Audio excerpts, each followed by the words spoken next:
Good morning, good evening, and good afternoon to all the geeks out there in our little geekdom, and welcome to episode 2, technically, of what do we call this again? The Geek-Inspired Why the episode 0, the pilot, the test, to see if everything works properly. Now that everything works properly, we're officially running episode 2. We were supposed to have a few guests on today. Unfortunately, load shedding happened. So South Africa has once again let us down on that part there. So unfortunately, we don't have anything there. Even after you guys left, it still comes after you. Yeah, you see, it doesn't matter what we do; it's there. So we're going to be running it just with Geekoscopy because he's the only one who seems to have power in South Africa. I'm the one guy. I'm the one who's flipping the switches. That's why. Don't at me. Yeah. So there's only one guy in South Africa with power right now, and we're busy following him. So we're going to talk a bit more about what's happening. Kez is going to run with all the lists of what we're going to be doing today. Go for it. Yeah. So on the list, I need to get the list. Hang on. That would.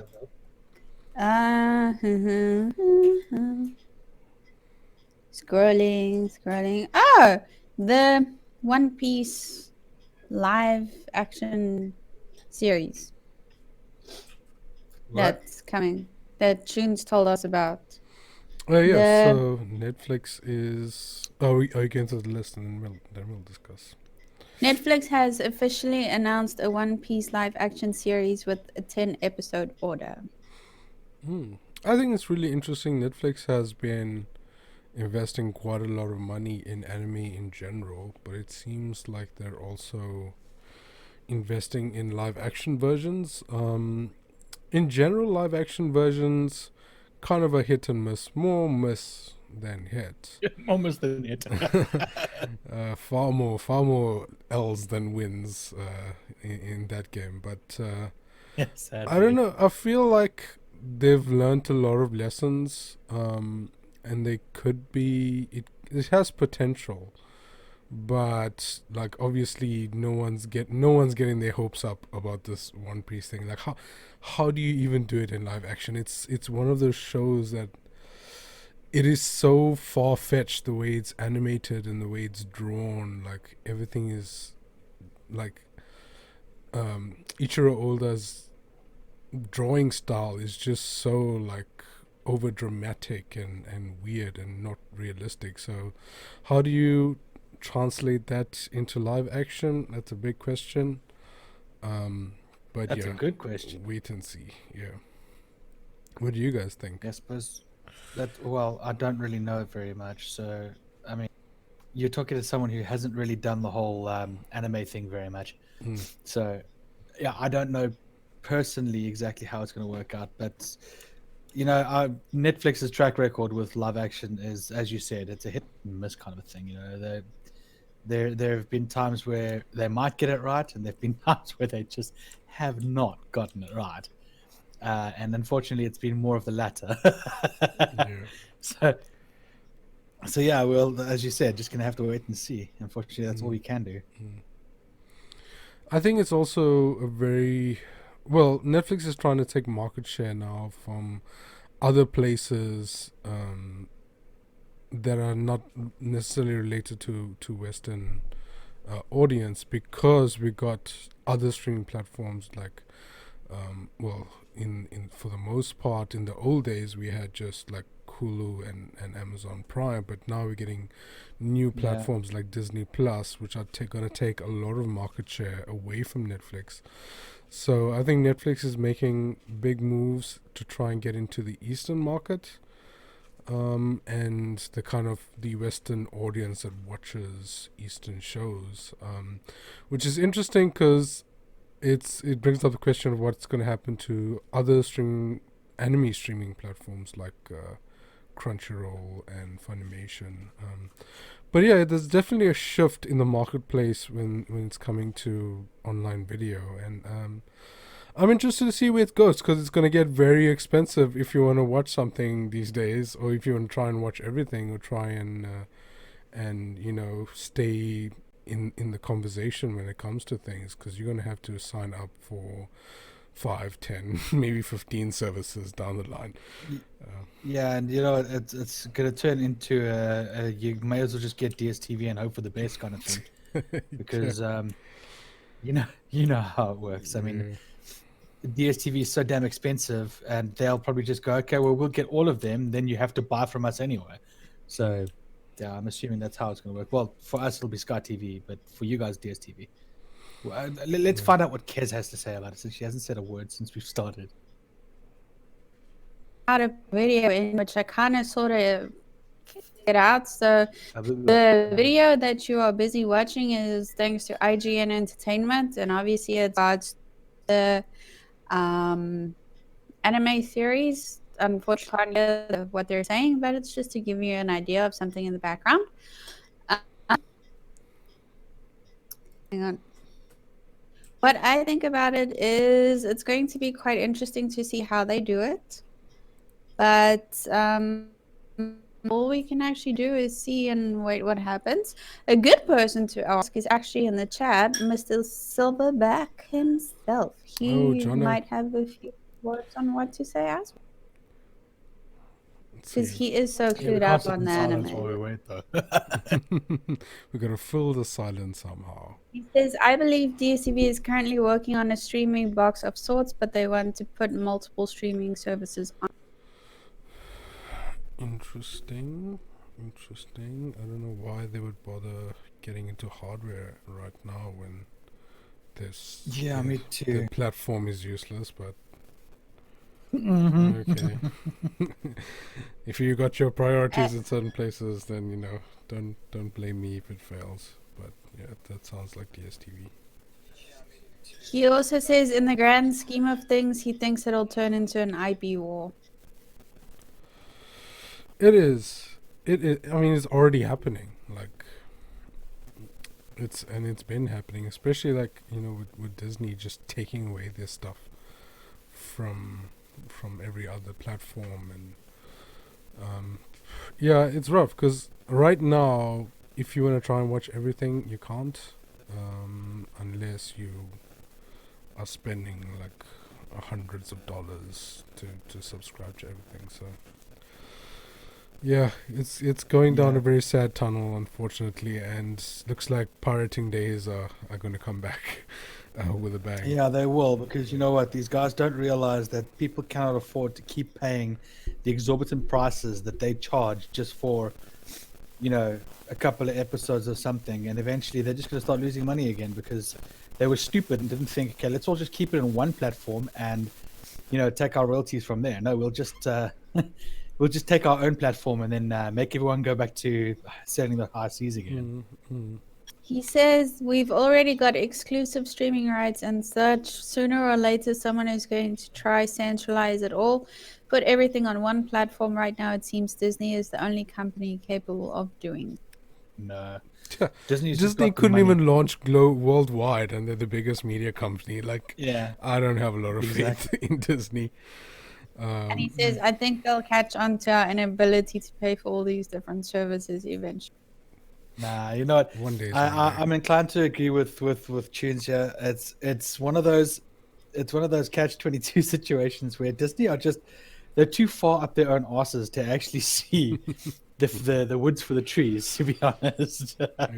Because you've got how many different streaming platforms, and they've just gone, okay, well, we'll take it away from there, and there. So those streaming platforms are going, okay, well, we'll just create our own, and we'll buy rights to other ones. And it's going to create this whole big war for who's got the independent properties. And Disney buying up all of their own properties is going to make them look like the bad guy, even worse than what they already do. And I hate Disney at the moment, so, just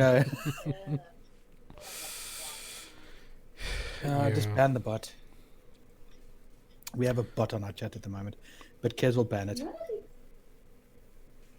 Oh dear, we've been hacked. #hacked. Yeah, #hacked. Just ban them, Angel, and report it. I don't do bots. I'm sorry. You know what? You're gonna put your stupid bot on my channel. I'm gonna report it. Simple as that. I don't do bots.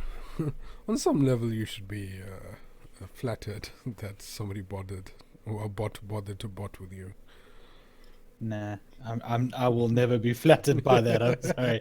It's an insult to me that you're willing to actually screw me over just for your own channel. No. Fuck you.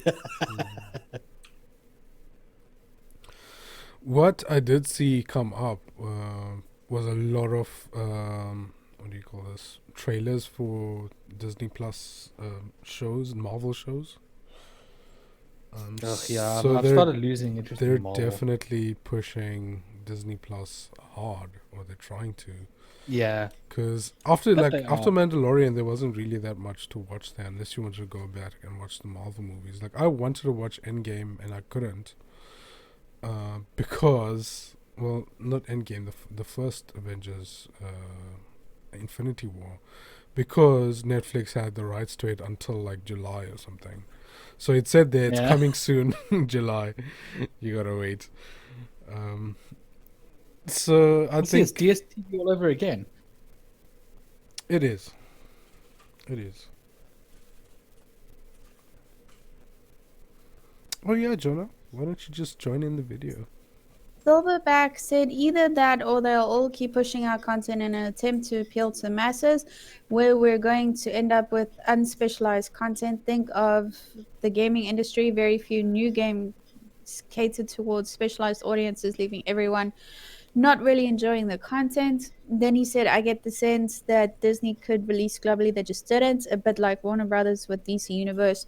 They only released in the States because that is clearly where the bulk of their market is. And you don't need a camera. Ziff obviously doesn't have a camera, but you're welcome to join us. Yeah, I do have a camera. It just doesn't work. It's been being a dick to me lately, so I just stopped. I gave up on it. I was like, you know what? I'm gonna send you the link on Discord. I have you on Discord, so I'll send you the link on Discord, and then you can just join.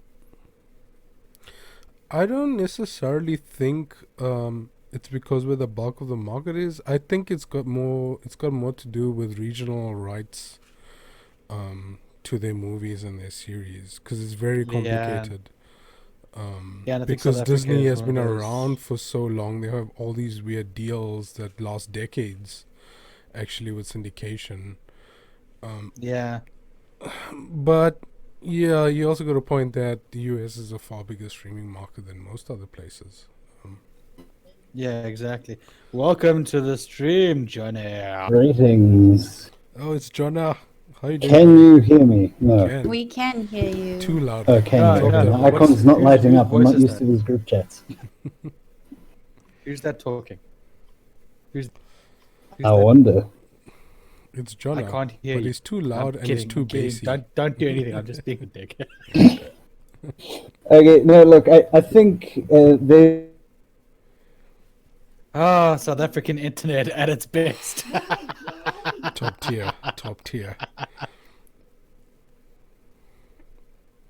I think we lost him. Man, he's Shit, gone. man.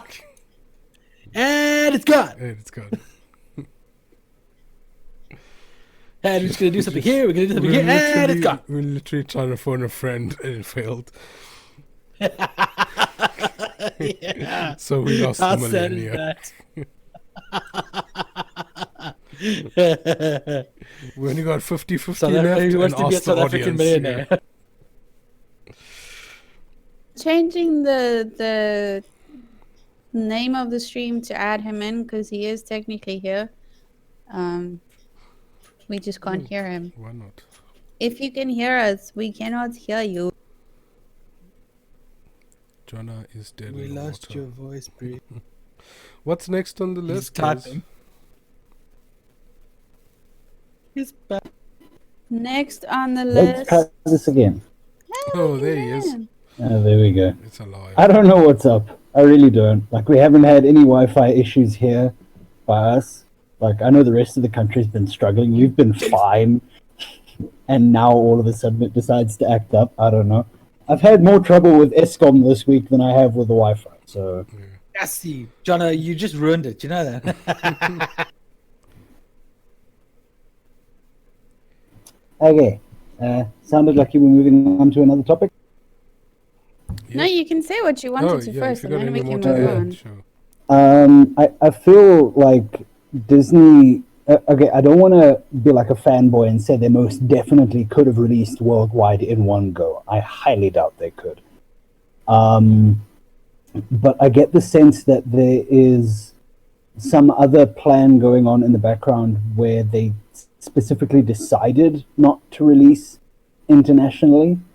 At least within the first 6 months to a year. Because, Netflix was a startup. It took them maybe 3-4 years from launch to eventually get to SA. Disney's not, obviously, so it's a bit of a difficult comparison to make. Yeah, but they're a multi-million-dollar company. No, they definitely, they easily could have pushed it out to other areas, but I think part of the issue, because for a long time, Netflix did not have their own infrastructure here.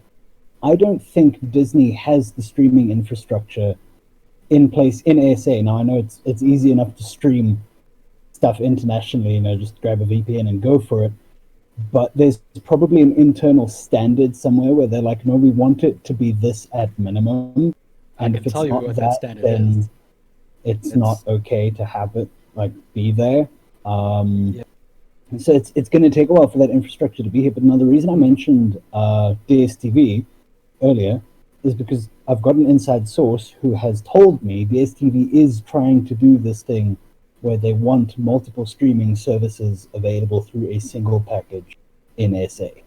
I don't know if it's going to work. I believe they're still in talks about the whole thing, but this is a plan that DSTV wants. I think they finally figured out that, maybe their package is a little bit terrible. Their current package is a lot of shit, not a little bit terrible. Yes, it is. It's not worth the money that you spend. No. It's really not, because you use 3 or 4 channels, and that's about it. Exactly, and a lot of people and repeats and ads as well. It's not just that you use a few channels. You constantly have the repeats, and you constantly have the ads. It's like, okay, I've seen that. When's the next one? And it feels like it never comes. But you could get a decent internet connection. We still had it a year or 2 ago, but there was a point where at certain times of day, advertisements would go on for upwards of 20 minutes. Jeez, and that's not like SABC3 doing an hour of Verimark ads on a Sunday morning when barely anyone's watching. This is like Friday evening, everyone's trying to watch Mnet. Hey, you know what? There's a movie coming on. Let's have 20 minutes of advertisements first. Yeah, it sounds about right. God, it got terrible. That was the main reason we eventually dropped it. It wasn't just because of the constant reruns and shitty content. It was the constant advertisements when we were trying to watch TV. Yeah, and that's the problem. I know where the problem is coming in with. If you're talking about Disney trying to stream to South Africa, they've got to compete with Ikasa, and you know how Ikasa gets about releasing, allowing companies to start releasing stuff like that, and that's why Netflix had such an issue getting into the country as well. No, that's definitely true. But then you look at the international companies, or the international countries for you guys, that is. Like here in the UK, you're releasing things like Disney Premium and all that crap no one really asked for, and they're just getting it shoved down their throats, and they have no choice. So you start doing the whole, sign up for a month and then cancel your subscription, and then sign up for a month and then cancel your subscription, because you don't want to keep paying for a shitty service, because there's 1 or 2 shows that you want to watch, and then you don't want to watch anything else after that. A lot of streaming services are like that, and Netflix is having that issue now as well. Last year, they reported their best financial year ever. They were talking actually about the highest subscription count they've ever had at any given time. That was for Stranger Things. The moment people finished it, they unsubscribed, and Netflix instantly lost. I heard estimates going up to like upwards of 80% of their subscriptions in like a week. And they've been rushing to add new content to the platform, and they figured out that anime and science fiction is clearly where it's at. Otherwise, they would have stopped with Black Mirror ages ago, and we wouldn't be getting another season of Altered Carbon. But they're struggling because now they've promoted this model where you can binge stuff, and everyone binges everything. Well, now people want to. Obviously, it's a little bit more convenient to just sit down and watch the whole thing in one go, if you've got the time, of course. But when Netflix uploads the entire show in one go, I mean, why wouldn't you? So then, of course, when you're done watching your favorite show, okay, there's nothing else on here for me. Might as well unsubscribe. My parents, we've perpetually had Netflix in the house because I'm constantly watching stuff on Netflix. I'm burning through all the content that I can. But between the two of them, we've had Showmax, we've had Ikon TV. My mother very nearly bought an Apple TV subscription a while ago. And we've been jumping between subscription services just so that we've got new content to watch. Yeah, that's how it works, though. I mean, to be honest, here we have Amazon and Netflix.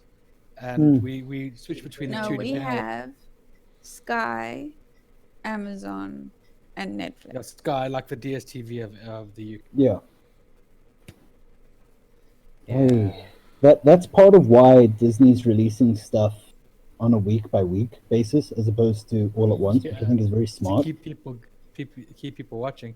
But right now, like, if you look on there, it's... Okay, there's a lot of older movies, which is great, but the problem is, if you're a Disney superfan, you've already got all the movies, so there's no point. Mandalorian's on there. Okay, that's a big reason to subscribe. It's done. Now what? Yeah. And then it's High School Musical. That was my problem, yeah. Like, what do you do now? It's High School Musical. I don't want to watch it. Well, exactly. That's the amount The only other things on there that I want to watch are the series about the Disney Imagineers. I think they've got like 2 programs about them. And then Jeff Goldblum's show, which I believe comes to an end by the next episode. It's probably already out.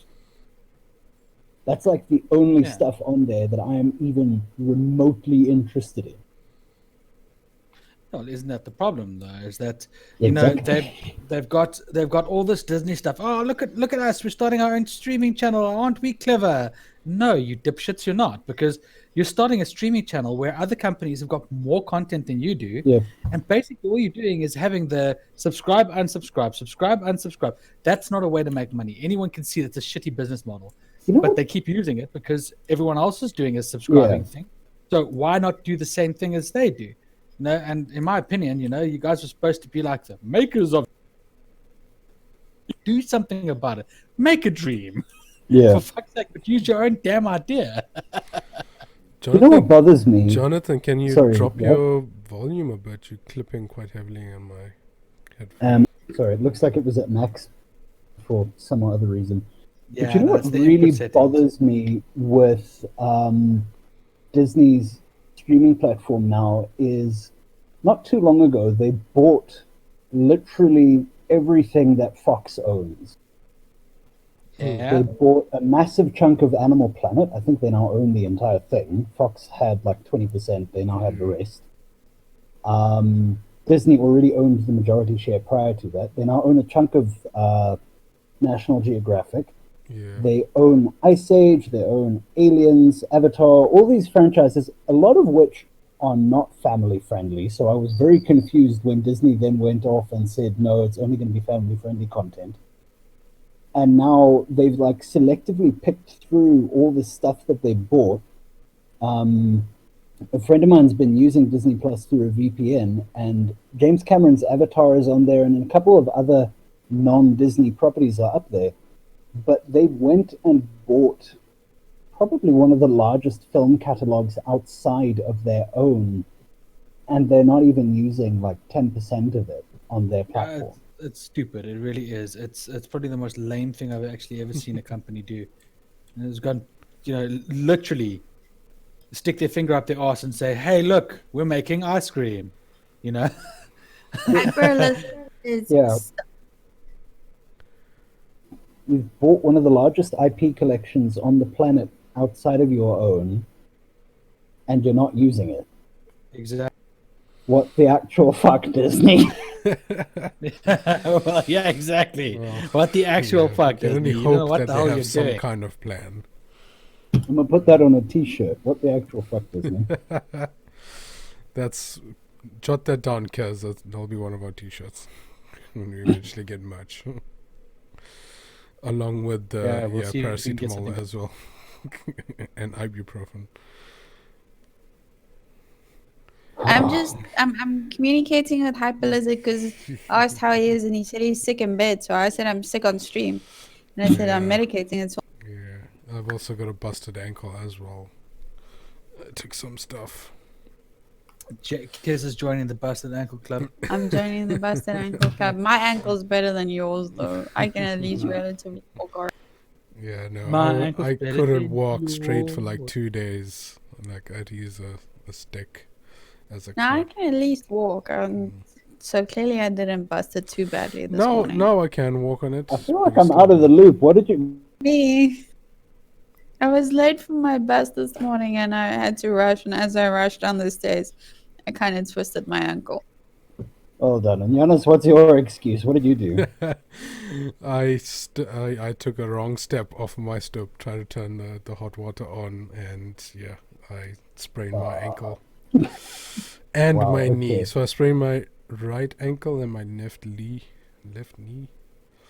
So yeah, I was man down for 2 days, and I'm still like limping around, but I'll survive. I feel like January was just a really shit month. January. I don't understand. We were supposed to have 2020 vision. Like, I don't know what happened. We were supposed to, yeah. It turned into 5 vision. We got 11 more months. We can bring this around, guys. We can bring it around. We just need to. See, I'm telling you now, guys. Betty White's gonna die this year. Oh, no. Why would you say that? Oh, jeez. No. Well, my Well, hope we- is that certain companies decide to actually just give up the ghost and die. There are certain companies out there. I'm not naming any names. Blizzard. that need Speaking to of, actually that die. is the next topic on our list. All right, yeah. Let's have it, Kaz. Oh yes, we're going to move on to the next topic, which was Craft Blizzard. Reforged. Oh, good God. Yeah. Oh, dear.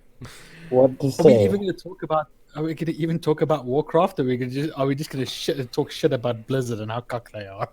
Okay, no. We can discuss Warcraft as objectively as possible because I've got some feels about this. I'm not paying £25 for a game that was barely even finished on release. That was, I mean, Dude, they it was went a and really screwed good up the original while they were at it. Well, they were Let's They doing went break and the fucked up the original game, original. Like, sure, why would yeah. you do that? You make a remake / remaster, and then you're like, okay, cool. It's on the same infrastructure as the original, so you can essentially cross-play, and then you go and fuck everything up. Like, all the stuff you didn't put into the new one, you took out of the original. Why? Yeah, all they had to do was pretty it up. Put a little bit of paint on the characters, make them look more modern for the all the they next had gen to do. machines and stuff. No. They decide they want to show like this whole video of how it's going to look when the cutscenes are playing, and then you see the cutscene. It's like the camera is about 1 kilometer away from the characters, so you can't see anything anyway. It's like, oh, well done, guys. That was good work. You know what that end cutscene looks like now in the game? It's what you would get if you were messing around in a map editor. Tell you what, That's I'm going what to it looks do like. I'm It buying looks the- fan-made. On their website, Blizzard is still advertising that beautifully shot cinematic as part of the full product. It is not in the game. I know, it's really bad, dude. You know what? Like I said, I am when I do decide to get Warcraft 3 again, I'm just going out to GOG. I'll buy it from GOG. You know what? Yeah. At least CD Projekt Red doesn't stuff up the game like freaking Blizzard. Oh, yeah, no. Why did Mike Morhaime leave? What did they do? Yeah, I know, it's painful. But the other issues, the intellectual property, that was a very wise idea. Yeah. we don't want to have another Dota on our hands where we lose money because someone was clever enough to actually invent a map and Valve stole it from us. And now we're gonna take all intellectual property from the game away from you, making people go to a different platform. Again, like the wisdom. You know, okay, I kind of understand why they have that IP rule in place. I don't like it, but I get it. At the same time, all you have to do is be more open with your fans.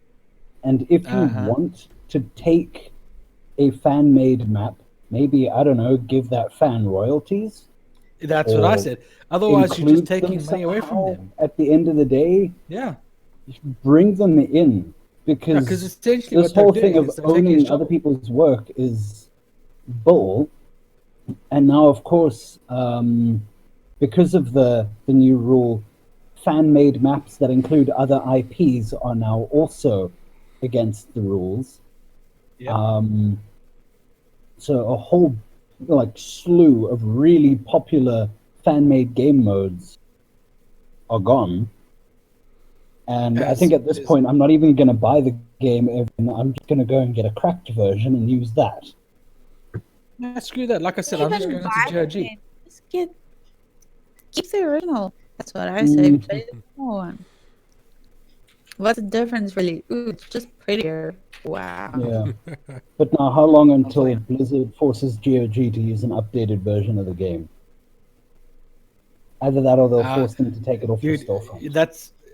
never try and tell CD Projekt Red what to do because they will tell you to fuck off. Yeah, they probably will. But I'm willing to bet Blizzard's going to throw a lot of money at that if they don't play along. Yeah. And that's just going to be a long drawn-out thing. I don't think CD Projekt Red is looking for that kind of trouble. Yeah, they'll just tell them to fuck off and take the game off. That's the whole thing. They'll literally just tell them, you know what, if you don't want the money, then screw you. We won't take it at all. And then you just don't sell your product with us at all. Yeah. You can see how it's going to go. And that's the thing. You can actually see how it's going to go. People are going to just they're going to say, well, you know what? Screw you. We'll find something else to play. There are plenty of other RTSs out there. Why play Warcraft? If Blizzard wants to be like this, we won't do it. And then a whole bunch of developers will come out and say, all right, well, we'll cater to you guys and we'll build another RTS for you just so that they can keep the whole game world going, and Blizzard just tanks because that's what's going to happen.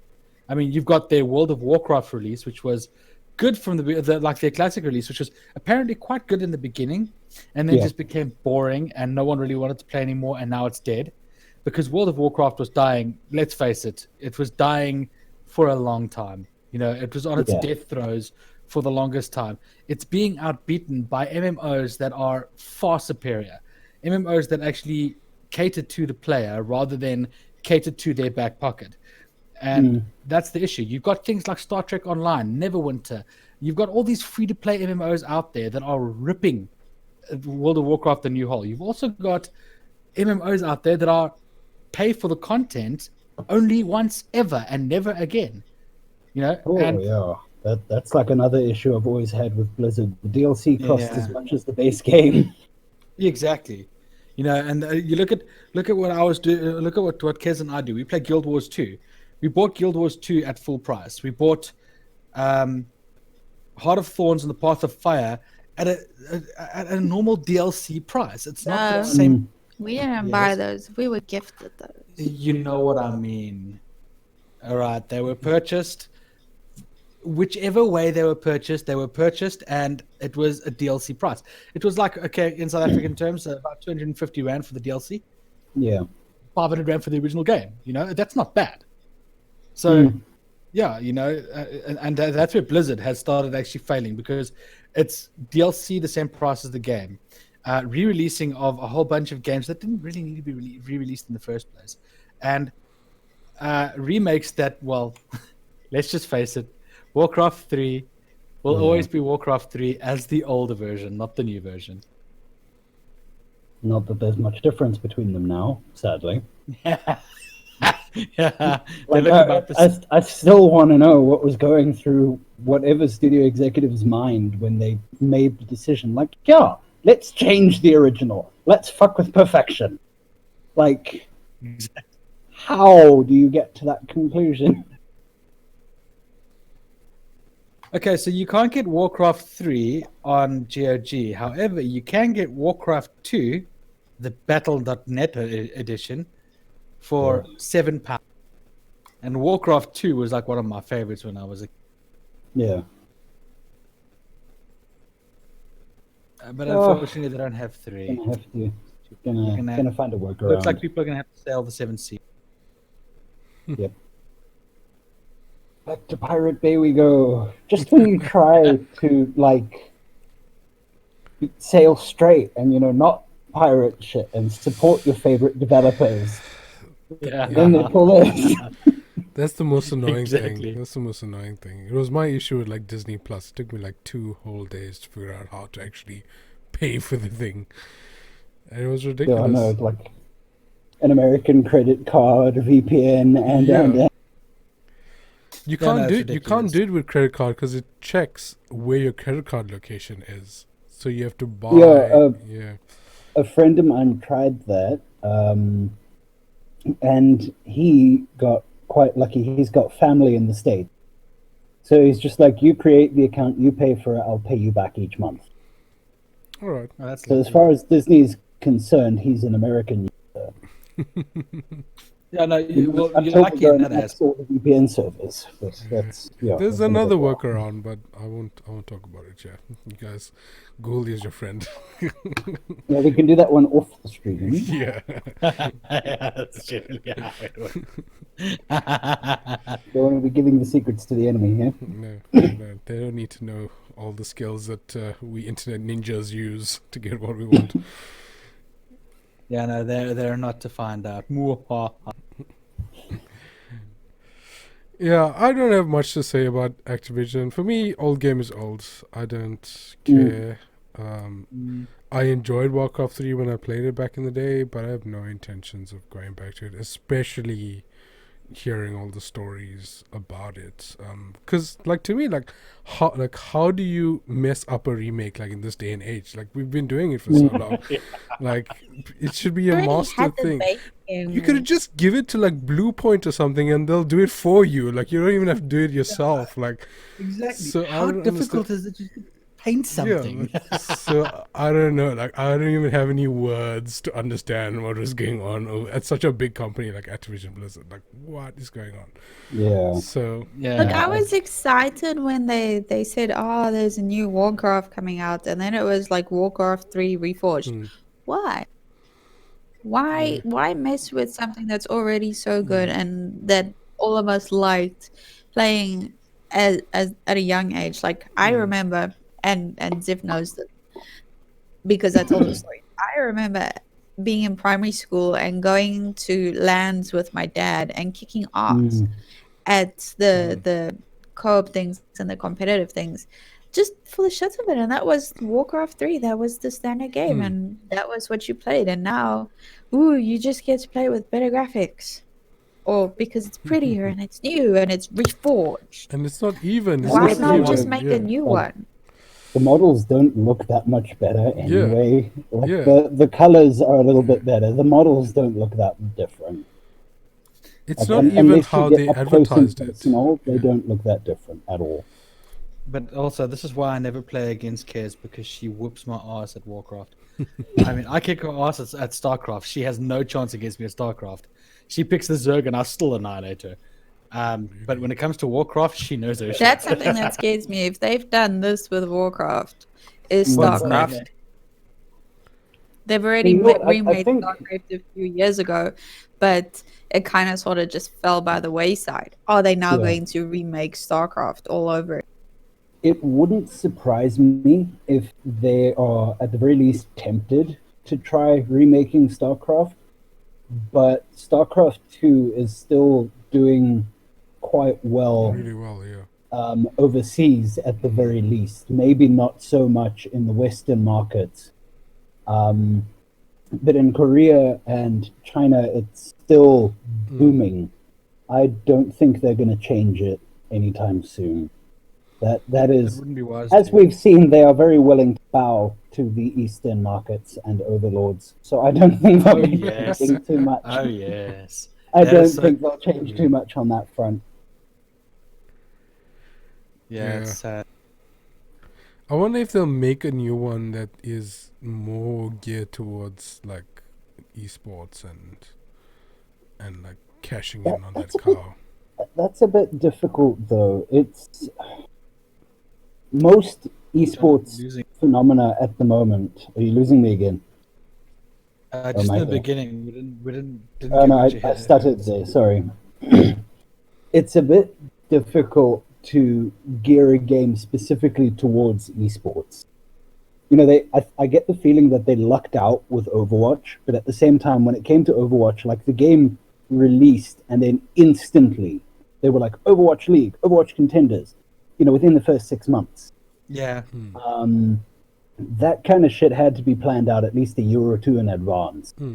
They have been pushing it because they weren't ready when StarCraft became the esports phenomenon that it is now. Blizzard is still trying to get in on that. It's very difficult to gear a game towards esports. You can create a well-balanced game and host lots of competitions for it and just hope that the community catches on. But actually making a game specifically for esports is a lot now. a challenge. No, I can hear him fine. I think it's maybe you. I can also hear him. It must be me. Are you guys? Yeah, I can't hear you. Yeah, Zip. I kind of agree with you. We did see like some developers. I remember at E3 last year or the year before, where they were like, "We are making this for esports," and it just comes off as so like, "I don't want to play this." No, does anyone really want to play this? If you like market it that way. So it's just an interesting thought. Like, okay, if you do want to make a game that's geared towards, how do you do it? How do you market it so that you don't come off as some kind of show or just like you don't have your priorities straight? Yeah, so it's interesting, but yeah, I don't know. Warcraft, I'm kind of done with that IP in general. Unless they make a new Warcraft, that's a whole new game, New with, story, new everything. Then I'll be interested. Definitely a new story. Definitely a new story. Come on, Blizzard. I've attempted to watch that like- movie like 5 times and I never got through it. Like it's Sure, dude. I never finished that movie in one sitting. Like I had to stop every so often, and I would come back to it days later and try again. Yeah, We haven't even watched it at all. I have Good. no idea It is what the terrible. movie's about. It's like what is going Oh on? wait, I horrible. lied. I think we saw the first 2-3 minutes of it. Something If like even? that. I mean, I've seen bits and pieces of the movie, and even then, I was like, oh, blech. And then they had the goal to like make a point of ending it on a very ambiguous cliffhanger, being like, yes, there is going to be a sequel. No, It is there gonna happen. isn't. Ain't nobody got time for that. There will be no funding for such adventures. Yeah. And that'll be all Blizzard's fault. They'll be like, nope, we're not funding that crap. Nope, nope, not happening. But no, seriously, like I would kill for a new world, some new lore, new characters, completely new story. Because this They whole can thing of They can have an old world, though. That's the whole thing. They can have the old world and keep Yeah. it as, I think it's Azrael, whatever they call it. Azeroth. Azeroth. They can have it there, but bring us a new story in, you know, what's happened after Thrall and all that stuff, you know. That's what I want to find out. You know, I want to see what happened after. No, definitely. I hear you on that front, but like the fight between the orcs and the elves is getting a little bit boring. Can we have some? Yeah, it is, but that's also why I wanted to like carry on after that and see what happens with the orcs, the elves, and the humans. All get along, fight against the dark. And what happened to the Lich King? Yeah, And after, yeah, exactly. that's a good question. They don't even explain it in World of Warcraft, as far as I know. You know what that world no, needs? Aliens. not that I'm aware. Just throw one of the races from StarCraft in there. And then see what happens. Just throw the Zerg in, like. The Zerg versus the orcs. Yes, I'm exactly. serious. Just throw the Zerg in. Just like a few of them, like one Hordes. legion, like against the whole army. See what happens here. Yeah, the Zerg will rip them all to pieces. Exactly. Now it can be like Fallout and Warcraft. Just without. I don't know. I need. Well, like- It needs something to change because it really is Yeah. getting boring. Well, Blizzard's heading down the same path as Bethesda anyway, so I mean, why the freaking hell not? Elder Scrolls 6 better be a damn good game. Guys, let's not So talk we about can- got a Bethesda. lot to fix up. We can at least move on to our next topic, because as it would have been for Pregan, it is valid for Jonathan. Uh-oh. AKA Fandom is awesome. What events are you excited? Upcoming events in South Africa, what are you excited for? What are you looking forward to? Oh my gosh. Let's think quickly. I haven't heard anything from Ikon yet. I'm not really expecting much from Rage this year. Last year was a bit of a disappointment. Comic-Con Africa, they learned so much last year over the year before. I'm expecting the same this year. But I'm really looking forward to Comic-Con Cape Town. I want to see what they're going to do there, because I've been told by the organizers that it's going to be very different. It's going to be more based around the film industry, particularly the local animation industry as well. So I'm interested to see how they do that. Sounds interesting. I think I'm only going to go for the Comic-Cons. Comic-Con Cape Town and Comic-Con Africa. I think I'm going to skip Rage because it's too far away from Comic-Con Africa, so I can't justify like staying up there for a month or traveling twice. So people Yeah, like, now that the dates have changed. I forgot about that. Did it?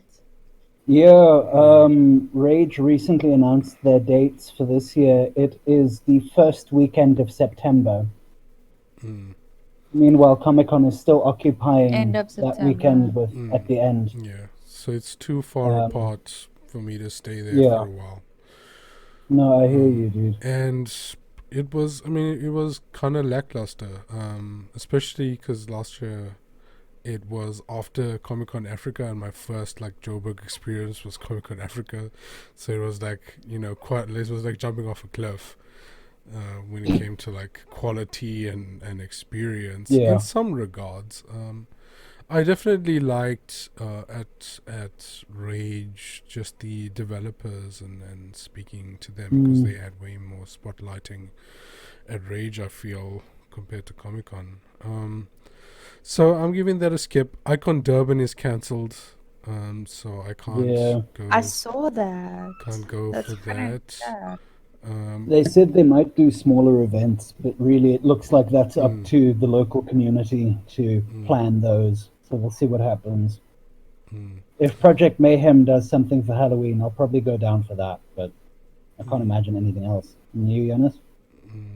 I don't know. I don't know what's going to happen in Durban. You also get like the Durban gamers there that do some stuff sometimes, but it's not very consistent.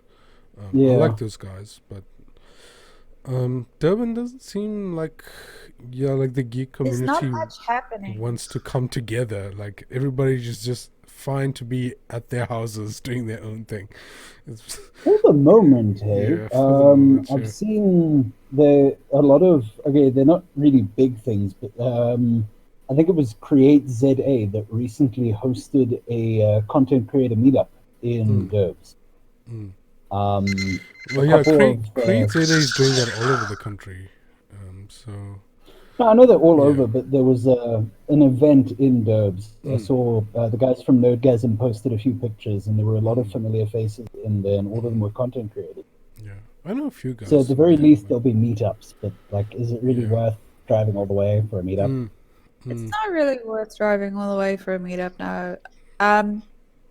One of the things I want to do all the way from Scotland is to try this year, because we keep saying it every year with like the Creators United.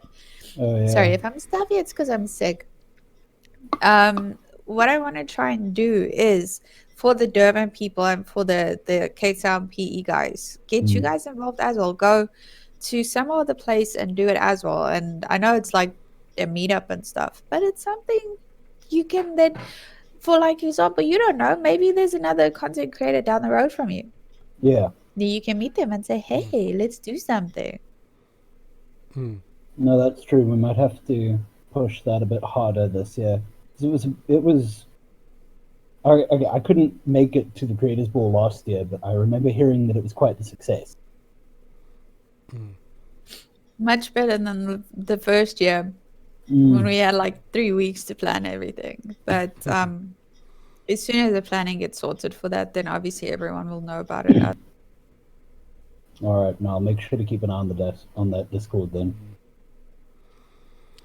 Yeah, when it comes to PE, I'm not sure what's going to happen this year. Last year, there were a couple of circumstances that made Connect not that great, but it kind of wasn't their fault, because you had like Comic-Con Africa, then Rage, and then Connect, so they were like a week or two later. Yeah. So they were at the tail end of two big events, so obviously they didn't have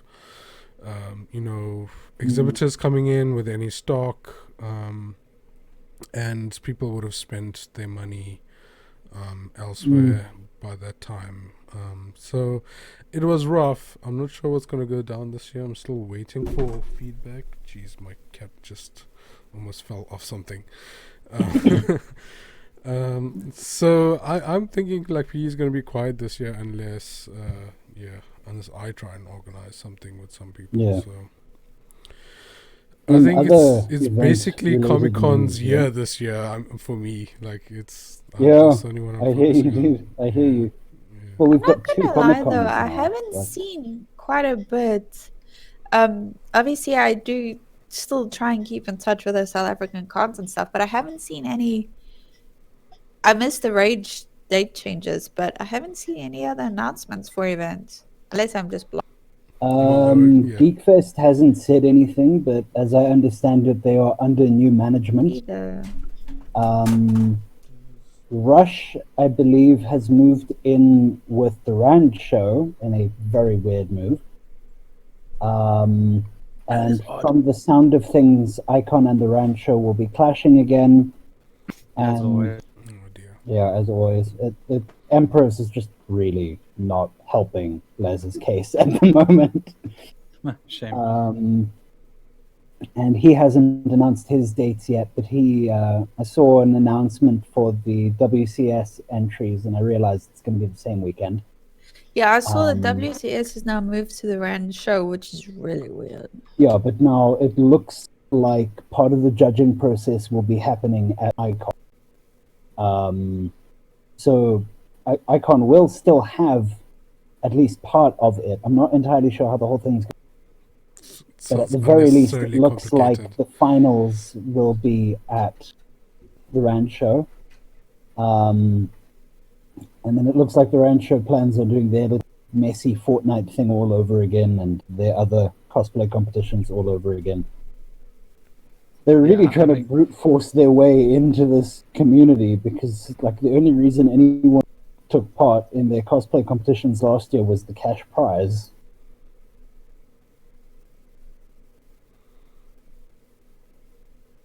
I guess we'll just see what happens. Yeah. It's a hectic one, look, because obviously the Rand show is being done by Kerry and them, who generally do a good job. I mean, they do brushing and Rage and stuff. So for them, it's something new, but I think they're taking on a bit too much at the moment. That's possible. With the Rand show now getting the gaming and WCS and this and this and this. But I guess all you can really do is see what happens. I still don't know why the Rand show is spread out over 2 weekends and a week. Like, there's not that much to see. Mazrek's not that big. Well, I suppose it's to cater for everyone who can't make it the first weekend. They'd have to go for the second weekend. Yeah, but it runs through the week as well. Yeah, but hopefully this year the people actually go to Ikon realizing that, you know what, the Rand show was nowhere near as good as Ikon would be and is generally. Yeah. So maybe they'll actually, you know, the fans will go back to Ikon, and maybe Ikon could pull a few more in. I just really hope that Les advertises Ikon this year, because with attendance like that last year, I don't think they'll be able to survive that much longer. Yeah. Which is quite sad. Okay. We ready for next topic?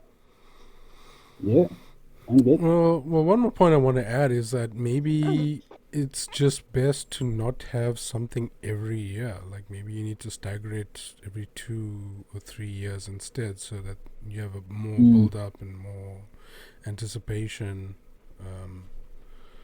Because you got big players like Comic-Con Africa and the Rand Show joined the party very recently, like it's difficult. Like I think these other places, they need to niche down really hard and like try and get something really big around them, and because I don't think all of these shows can be variety anymore. Like you have to. Yeah, they're going to have to start specializing at some point. That's true. Yeah, that's true. But with Ikon, for example, it's a staple. Ikon has been around for many years. Sorry, many years. And it's not fair to actually take them out because they've been around for a while. So when it comes to them, I'd actually like to see them continue. Only because I know. Yeah, but the thing is, the market is the market. Like the market is being flooded with events at the moment. I actually agree with Chewns. Ikon is awesome. Ikon is great. We all love it. But with the Rand show and with Comic-Con and all of those, how long is Ikon actually going to stick around unless they pull a massive game changer out of the head? They need to do something. He's an amazing guy.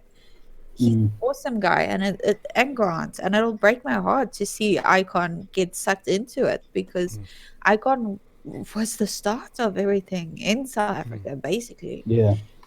I don't see them collapsing. I know that you see them as a failing. No, we don't see them as a failing. We're scared that they're going to fail. It's a what if. I'm just a little bit concerned. Like, as far as the time of year that Ikon takes place, the only competition they have right now is the Rand show. Yeah, the one boring show that is trying to remain relevant. The Rand show isn't setting that high of a bar.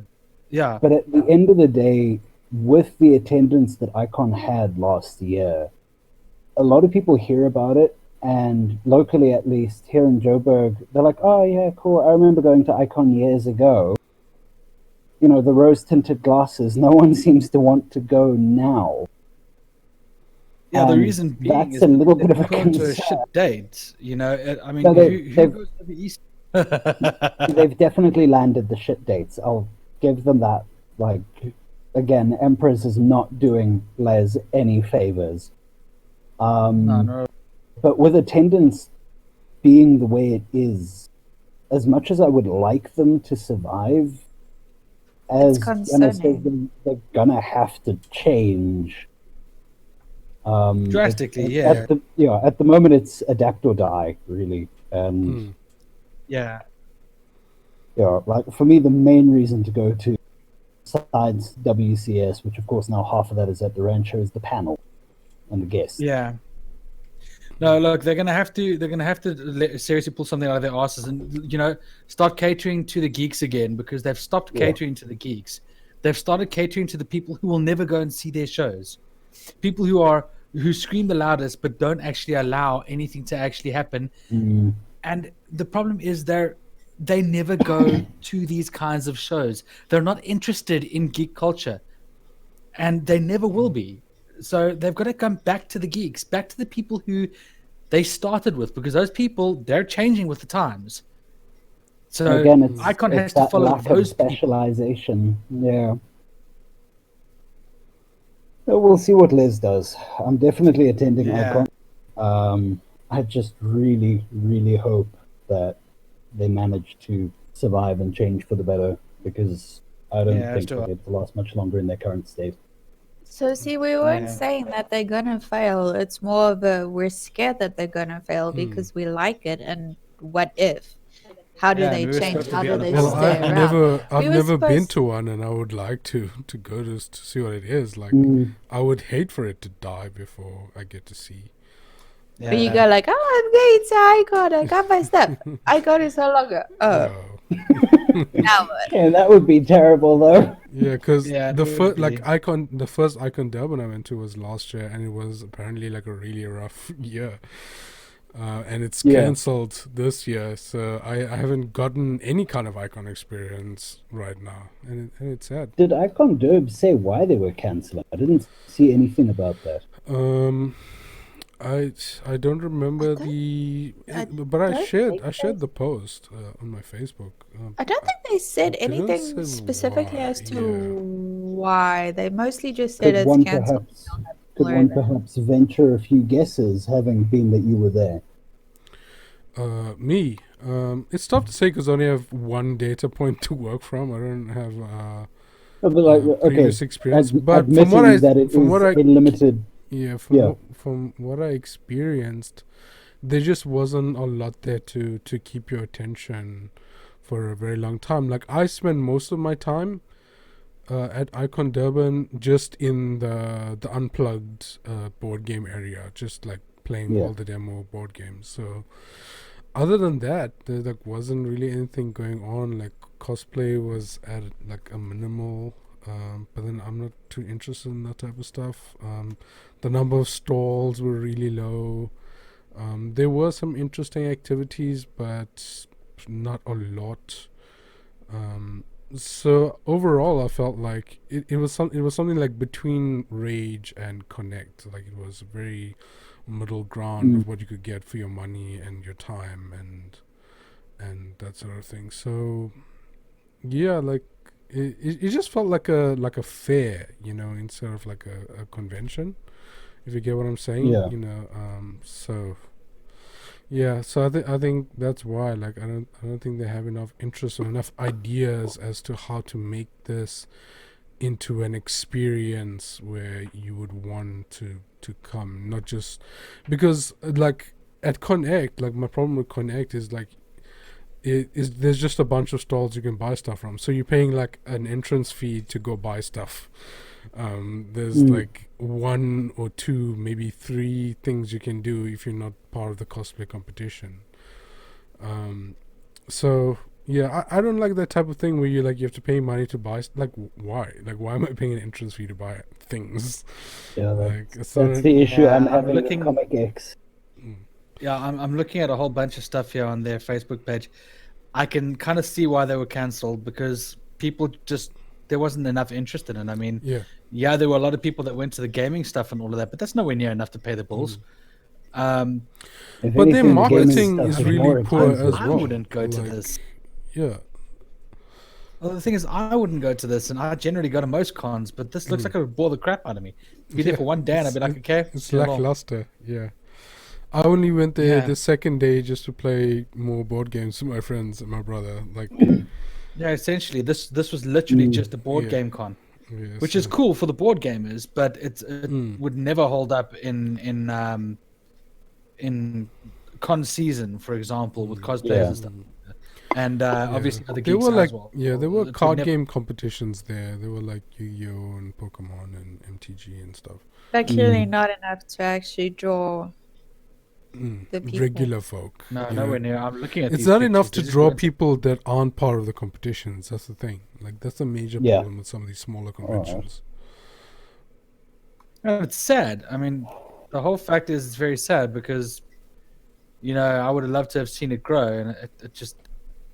I mean, it's sad because if this one starts, then I'm that knocking means on the wood. others will- The domino effect starts where it's the one, then the next small con, then the next small con, and so they fall, which we don't want Yeah. because that's how we kept ourselves ourselves busy. I'm sure we all can agree that while we were waiting for the bigger cons, you went to the little ones just to like fill the time and Yeah. get your content. When they're not there, what do you do? Yeah, no. Exactly. It's gonna be a rough But couple now- of years, I think, if you're Yeah. in our niche of just geek culture content, because everything's dying, sadly. Well, Um, your side. Yeah, Hey. especially yeah, Yeah, especially you our guys side. are spoiled for choice up there, hey? Yeah, There's like a Comic Con. I was on Facebook the other day Comic-Con and I every was week. looking. There's like Yeah. almost a Comic Con in every single town. It's insane. Jeez. You like see Yeah. Comic Con Edinburgh, Comic Con Glasgow, Comic Con Motherwell, Comic Con this, Comic Con the that, UK 's this got little the thing, that Comic-Con little shit in thing. the city. A small little town. I'm waiting for a Comic Con That's not Darvel. fair. Careful now, don't jinx it. One day is one day. One day is Yeah, one I day know. we'll bring you guys up here during peak con season, and then we can all be absolutely exhausted. It's already on Again. the Like bucket every other list. day It's in already the on the bucket convention. list. It's just about saving up the money now. Yeah. Yeah, for us, it's actually making this a full-time career. Unfortunately, that's a little harder to do. I mean, I can't take leave for an entire con season. That's many Yeah. months. No, I won't be able to take as much leave as I took last year, this year as well. But then it's not. It wouldn't work anyway because, like I said, Rage and Comic Con are so far apart. Yeah. So I don't know. Cons this year, it's exciting because I really want to see like how Comic Con Africa changes, given like hearing the stories of how different it was from the previous year, and how much of an amazing time that I had. But everything other than that is like just question marks, like emptiness. Like, so Yeah. that's kind of my Is it feeling. happening? We don't know. We'll have And to now, see. with all these smaller conventions quite possibly on the way out, TIFF, those estate agent human beings, are I wonder- forcing their way in through Comic X. I wonder if really large, like really niche down gatherings will become a thing. Like if you just have something for like Magic the Gathering, or you just have something for D&D. You Or probably you could just do have that, something. but definitely not on the scale of like the UK where there's one in every. Yeah, like, you No, gotta seriously, explain, like, though. in- you're telling in me that Gauteng- sorry, you're in telling me that a Gauteng- property investment company is now forcing its way into cons your side. Comic They've been Airs. they've been doing it for 3 or 4 That years now. little one. Comic Yeah, X no, is a there's- tiny, shitty little convention. That was in a probably garage just- space one year, Yeah, wasn't it? All years it's been in a garage space. Last year it was in the parking area at Gold Reef City Casino. That's Perfect probably to the have it only reason they're breaking even. It's a market. That's what it is. Yeah. Probably the only reason they're breaking even is because they pay so little for floor space. I imagine they get charged like 25 Rand per square. The dudes basically, like I've spoken to a lot of the store holders, they basically get free floor space. Because Yeah. Comic X, like the way the guy who's running it explained it to me, is subsidized floor space. It's not. Chuck like 25 grand his way, you get free floor space for however many conventions. And I know the guy at Ultimate Store has taken him up on that deal. He's happy with it. He's fine. It doesn't make much of a dent in his pocket. But a lot of the stores going to Comic X are independent artists. They can't afford to drive all over the damn place. And I actually spoke to one who went to Comic X Joburg 2 years in a row and Comic X Cape Town, because there was one last year. And she said that all three of them have been exactly the same. I've only been to the two here in Joburg, and they have been exactly the same. They've been complete shit. They are poorly organized. And they're just not that great. But yes, Thief is brute forcing their way into this by sponsoring the heck out of this little thing. And the way they want to do this, have at least one in every major town in SA by the end of 2025 each year. Well, look, it's a clever idea. I'll give them that. they're taking a marketing opportunity by their hands. But should it really be a real estate company that actually does that? Well, look, regardless of who's sponsoring it, I think the issue here is that this is an extremely unspecialized event. I'll call it that. Because for the two events that I've been to and town, from what I've heard, being fairly similar, all of them are just markets with a couple of artists and, you know, the PlayStation stand being the standout thing. None of them are going to be that different. And that's a bit of a problem. That's flooding the market with a mediocre. People are going to get bored of your mediocre product. It's already mediocre. No one's going to buy. And I think that's going to cause more harm than good if it doesn't, you know, kill itself. But then again, save the sponsoring. So I don't think they can. Yeah, eventually you guys are going to have no comic and geek festivals to go to.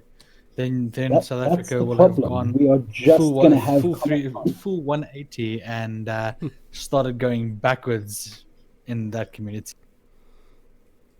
Because with like this, that's when I leave the country. The cheap sponsors, eventually people are going to go, oh, you want to go to Comic X? What's it like? Oh, it's like this geek thing. And then they're going to start doing the assumptions where Ikon, oh, it's like Comic X. No. Icon is a lot better than Connect. Comic X. Oh, it's like Comic X. No, it's not. But people are people. They make the assumptions. And if one is bad, they'll assume that the rest are bad. Yeah, they'll assume all of them are like that. But yeah, we'll see what happens. These next few years are going to be interesting. We've got Comic-Con coming in. We've got Rage doing whatever the heck they're doing this year. Whatever Rage do. And like, I don't know what's happening at GeekFest. All I know is that some person is in charge. And I believe she actually went and bought Dark Carnival. And she's now in charge of GeekFest. I've got no clue what's happening there. But we'll see. Ziff just disappeared. He's struggling to hear. Oh dear. Do we have anything else on the list? This has gotten very depressing. The last two topics on the list were geek culture, Wizard of the Coast, the RPG thing that's being done by the BioWare devs. Ex-BioWare devs. Yeah. And then it would have been Pregan, but now it can be Jonathan, and Fandom is awesome. Those were the last topics on our list. I was the topic on the list. Yeah. Well, we're swapping it around because Pregan is in our culture as well, so he was supposed to be on, but hashtag load shedding. And then you joined, and I was like, well, hey, since you're in the chat, if you want to join, you can join, but we'll have a proper one with you fully as well. Yeah. But now at least you're here. But yeah, basically it's the Wizard of the Coast thing, and then you pump Fandom is awesome, and whatever else comes up. All right. Yeah, I mean, I'm interested to see however this turns out, but I'm also, I suppose, cautiously optimistic. There's not enough information, I think, about this. I'm cautiously pessimistic, to be honest. I was trying to look for information. I really was, because if you go back in the stream, you'll see like this little pop-up that come up. I'm trying to make the stream more interactive, and I was trying to find a pop-up or something that could go up when we talk about it, and there's nothing. There's literally just that article and that much information. And that just shows you the immense amount of detail that Wizards is starting to focus on. You can kind of see why. It is BioWare devs, which is quite a good thing, because BioWare. I've found an article here from Engadget. Wizards of the Coast has shared new details about the video game studio it is building in Austin. The subsidiary will be called Archetype Entertainment, and its first project is a role-playing game set in a new sci-fi universe. Sci-fi. The good news is that the leading developers are two former BioWare employees, James Olin and Chad Robertson. Olin worked as the creative director and lead designer on Baldur's Gate, Dragon Age, Neverwinter Nights, and Star Wars Knights of the Old Republic. Robertson comes from BioWare Austin and worked on the Old Republic as well. His most recent, oh god, this is where things go sideways. His most recent role involved head service for Anthem. Yay. Oh dear. Current headcount based on the fact that the studio is hiring for positions like art director, lead character artist, and lead gameplay designer. Its first game is likely years away. In the meantime, Wizards of the Coast has Larian Studios, another developer with a strong pedigree, working on Baldur's 3. Yeah, Larian Studios is which will good. probably launch before Archetype's first game, according to the art. It's interesting that Wizard of the Coast is investing in a sci-fi IP. Well, I think they are. They've started to realize just how many, especially when it comes to D&D, how many player-made actually sci-fi. And as far as I'm aware, at least here, you don't see any official sci-fi modules from them, and they have been releasing figurines overseas, to my knowledge, that are sci-fi themed. So I'm happy to see them leaning that direction at last. But of course, they are competing. I mean, a lot of these major publishing companies do like to have like one fantasy, big fancy IP and one big sci-fi IP. But well, it makes sense when you really lean into that genre. In terms of RPGs, the only good one out there at the moment, as in terms of like recent, is D&D, and it's not even a video game. Elder Scrolls over the course of the last 25 years has been gradually dumbing down and getting simpler and simpler, and now the really popular game is the RPG light, like God of War and The Witcher. When you lean into your genre, as Wizards of the Coast has been doing since they started, you develop a very loyal fan base, and that's where your sales come from. And it's great to see them branching out into other genres, but they're sticking with RPG. And knowing them, it's going to be just as hardcore, if not more hardcore than D&D. But again, we'll see what the studio does. If it's anything like what Larian has done on Divinity, then it's going to be amazing. Yeah, Divinity is really good, so I would expect some good things out of them. I don't know much about the D&D stuff, but it is good to see the sci-fi thing. But also, I think it's good that they're doing it because it's, if you look at, I know this is likely not why they did it, but the TV series and stuff that's out now and the movies that are coming out, they're a lot sci-fi space themed. So what's your target market? Go sci-fi space. Why not? See how it goes. The space opera is in, apparently. I think it'll be an interesting new direction as far as fantasy goes. Between Wizards of the Coast and Larian Studios, as young as they are, they've covered pretty much everything at this point. There's nothing they haven't done. And in terms of games, Wizards of the Coast basically created the role-playing game genre. And I think it's about time, especially when it comes to fantasy, I think it's about time that there is something new brought to that table. We've got tons of fantasy out there. Can we please have something new? Otherwise, people are going to get bored. Like Warcraft. Like Warcraft. Well, we did get The Witcher, which was kind of newish. Oh, we did, and I'm sure Cyberpunk will also be fantastic, but again, that's sci-fi.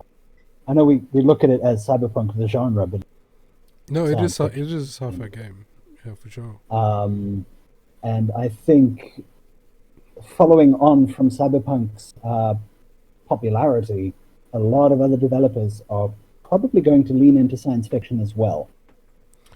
I think so. It might somewhat be other way. We'll sci-fi, see what might be on happens. the rise, and it doesn't necessarily have to be space. It can just No, it be doesn't. set. I Yeah, mean, it even can be like any- something like Fallout like as that. well. Yeah, I mean, Outer Worlds did well. So things Yeah, are Outer Worlds happening did in really that well. space. So I'm keen to see how it goes down. Change is good sometimes. We've had all the fantasy LV kind of things. Now let's have the sci-fi kind of things. I want to be a sci-fi D&D character. It's coming. One day is one day. I was about to say, it sounds like that's your job, Jonas. Nudge, nudge. It is literally my It job. is, yeah. It is my job. I will make it happen. Oh, But yeah, it's hard to say, but I do think that many publishing houses and companies are gearing up for some kind of sci-fi injection. So we'll see how it goes. I tend to favor fantasy over sci-fi, so I like yeah.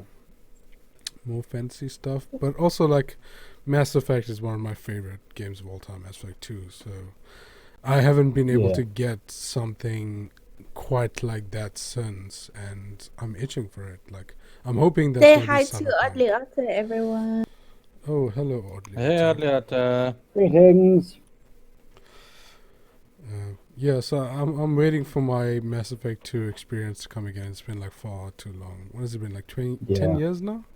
10, 9, 8? Something like that, yeah. It's been a while. Let's just say it's been a while and not make ourselves feel old, please.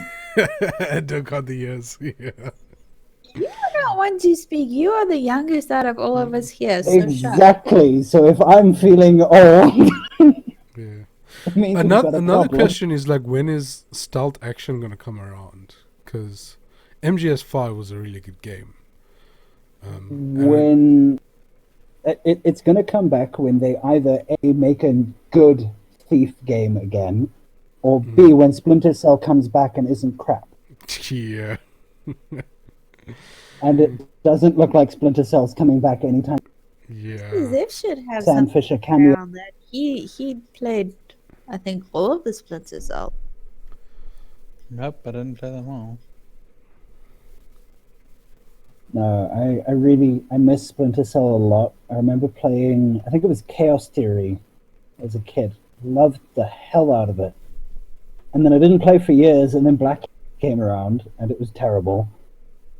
And yeah, no, EA is happy to, UB is happy to put this character in other games, but not in his own game, and that really sucks. Splinter Cell does need a new modern iteration. They do.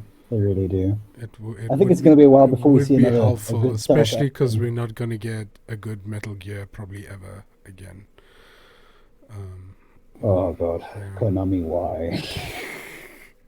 Hashtag F Konami. On the one hand, I'm thankful because we got Death Stranding out of the deal, but on the other hand, no more Metal Gear. Yeah, it's a Well, there sad has to be a situation. balance somewhere. And now Konami wants to go forward with more Silent Hill games. Really, Yeah, I think Konami should just quit, like, the video game business, like sell off their IPs, give it to other studios. they're not going to. That's not going to happen. They're clearly not, as a company, not passionate about video games anymore. Like, it has been clear. No, they're definitely not. But unfortunately, nostalgia sells, and so do IPs. They can just say we're making another Silent Hill game, and based upon the memory of the alone, people will probably pre-order and then be very disappointed. But it's going to sell enough to break even, and then some big company executive at the top is going to get a nice big fat Christmas bonus, and then he'll be like, hey, let's make another one. That was really good. Yeah. And so the cycle of crap continues. Put that on a t-shirt. Hashtag F Konami. Only artist says if they make a Silent Hill game, he's gonna buy it.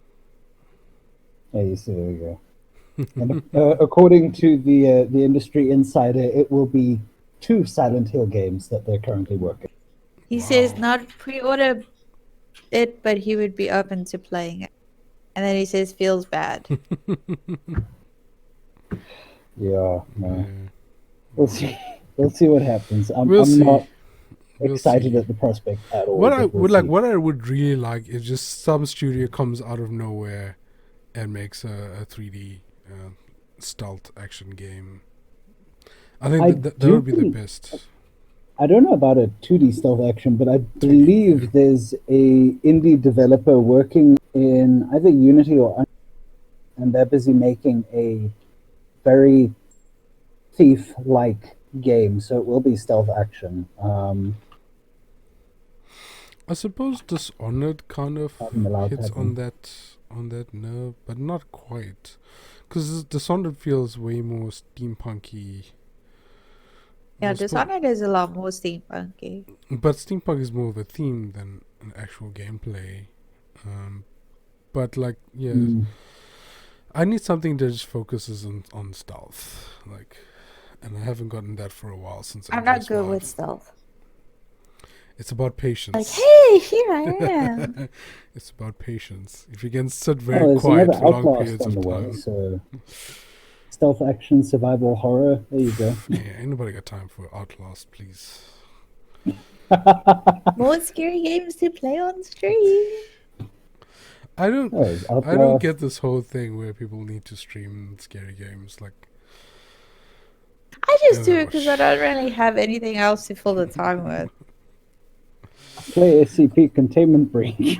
That'll fill your yeah. time. But the thing is, like, I once like saw on a Facebook conversation, like one person was like, "Oh, I want to start streaming games soon. Like, I don't really like horror games, but I'm gonna start streaming." And I'm like, if you're not passionate about horror, like, why Yeah. are you streaming it? Like, it doesn't See, make that's any, the thing. any I sense. to me. like playing them. Yeah. Yeah, but I think that's part of a They scared the crap out of me. But I like yeah. I think that's part of a bigger issue with a lot of content creation, though, is for the clicks. Horror games are popular, Yeah. and horror game playthroughs are even more popular, especially when your reactions are over The the top. reactions. Yeah. That's what people are actually there for. Yeah. Markiplier and PewDiePie 5 or 6 years ago. That's what people want, Yeah. For some odd reason. right? Yeah. But that's what gets the views, and Does it still though? if that's what gets the Does views, it people are going to do it. Okay, no, look, in comparison to like Fortnite and no. all these other titans out there, Minecraft coming back 10 years later, no. But on YouTube, it's definitely still, there's definitely still I'll call it a market. There's definitely still a market. Where you've got your scare compilations and you've got your 5 to 10 minute walkthrough of Outlast or whatever, you go through episodes and whatnot. Yeah. I It's just definitely don't not as personally big get as it it because used to I be. don't. I'm not involved in horror in any way. I don't watch anything horror. I don't play anything horror. I got no time. I don't understand why people want to scare themselves or. So I just don't get it. So the fact that like content is being made specifically, it confuses me even further.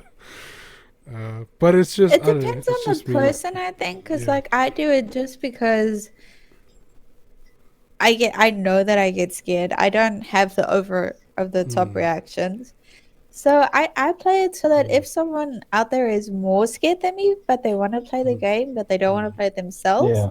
they can watch instead of playing it themselves and get scared with me.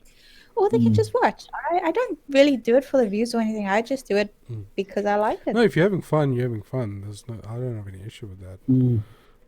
It's more that other people were like, I want to start a YouTube channel or I want to start streaming thing and that Just I'm play gonna horror stream games. this, even though I don't do this normally. Yeah. Like, that's the weird. No, that No, they're I gonna can't burn stand the over themselves the out. top. They're gonna burn themselves out very quickly. You see a lot of people. I regularly get emails from people asking, like, should I do content creation full time? And I'm like, well, if you've got the energy and you're already doing it part time, sure, but don't try to dive in right off the bat because you will die. Yeah, you will.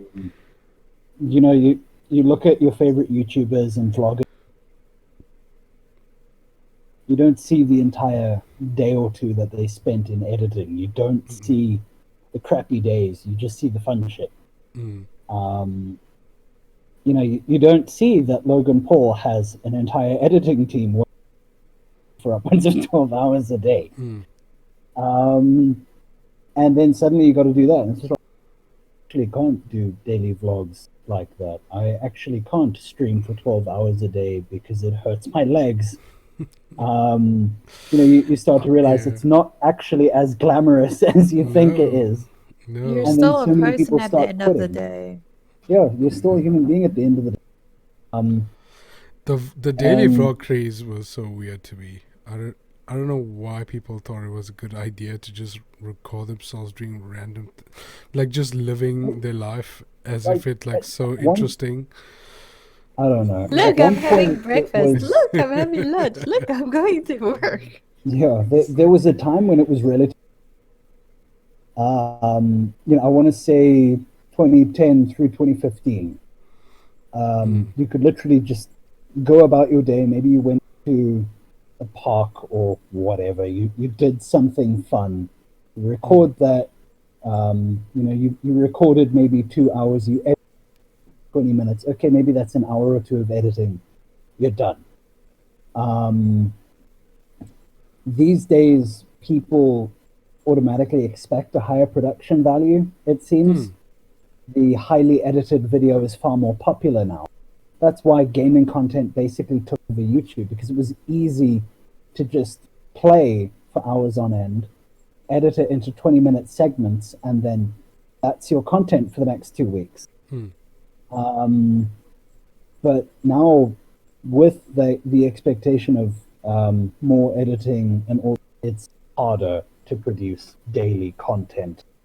I applaud anyone who manages to do daily content. I can barely 3 articles a week, and it is already driving me insane with the amount of research and editing that I'm currently at 0 a week. I'm trying to get back to 1 a week. I know the feeling. I know the feeling. I think we all I'm know at 1 that a week at the feeling. moment. I was like, when we got here, I'm like, okay, cool. I'm going to start editing our videos and show you guys saw. Like, some of the stuff went up from Comic-Con and Rage and all those, and then they've now stopped. Because there's just no time. Yeah. But it's also an energy As thing. Artis like says, content creation needs to be sustainable. No, for sure. Yeah, it can be, but like the high-end content creation that everyone, all of it is, like, you just about need an editing team. Like, if we could have an like 12 editing other team people. and just do everything, that would be friggin' awesome. It would If be we have to fantastic. not worry about the editing and just do the content, Yeah. do content every single day then. Yeah, Artis says that's- he's trying to get once a month. Depending Oh, God, depending I on your remember those days. niche, once a month is might not be a bad idea. Like if you're doing something like animation or something that's so Yeah, highly it produced. obviously depends on how long it takes to produce the work.